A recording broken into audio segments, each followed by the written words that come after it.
Hi, this is Junaid, neurocritical care stroke and epilepsy specialist. Going through this whole series with me again, we discuss about the electric vehicles, and today we're going to talk about autonomous ride hailing. So let's get started. This is going to be a quick one because, again, not related too much to digital health per se, but I wanted to go through this document for you to understand sort of what the future disruptive technologies will be. Autonomy, which is mainly truly based on artificial intelligence, is going to be very important.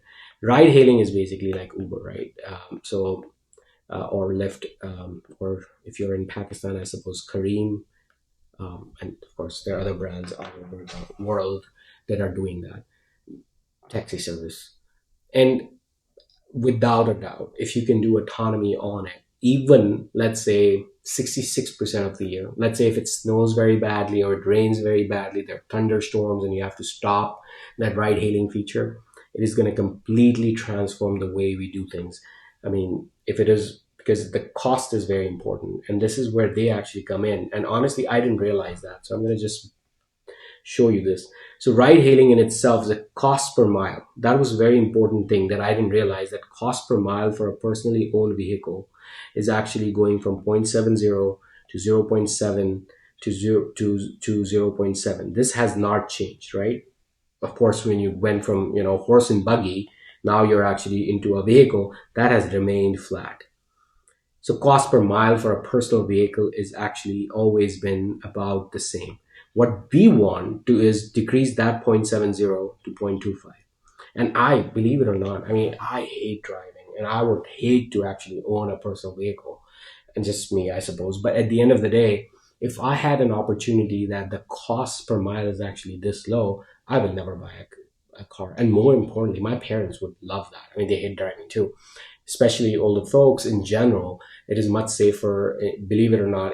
If it is autonomous, true autonomous, there's of course safety concerns right now. But if we do achieve that, and I think there's a big opportunity here that we will achieve that, this is going to be huge. Ride hail is likely to create $11 trillion in addressable market. Absolutely, without a doubt, and maybe more, honestly. $11 trillion. Think of it, right? It's huge. It's $11 trillion around the globally. Again, this addressable market, you will see lanes dedicated for autonomous vehicles in the near future. Like there were bike lanes, there will be, believe me, there will be autonomous vehicle lanes specified on freeways and different areas, especially in cities like New York and San Francisco, where it makes so much sense and people have a hard time actually going from one place to another. Not to mention how much time it's going to save. Autonomous taxis are reality today, and that's true. I mean, if you go to Phoenix, Arizona, you can hail an autonomous taxi today. It's not a pipe dream. There's not a driver sitting there, and people can actually go in and get that. You go from one place to another. And the biggest company is Waymo, which is owned by Google.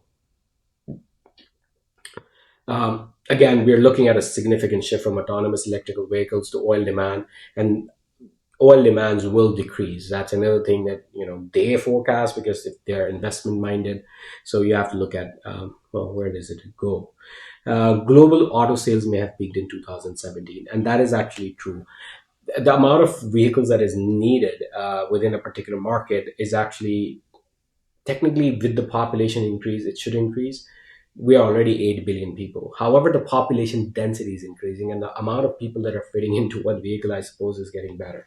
So what I'm trying to say is that because of the population increased density, the government policies around the world globally, except for US, there's a bigger shift towards public transportation, and therefore the auto sales market is actually decreasing, definitely increasing, at least globally. I'm not sure about how the figures they have calculated, but this is just my general observation from having a market appearance.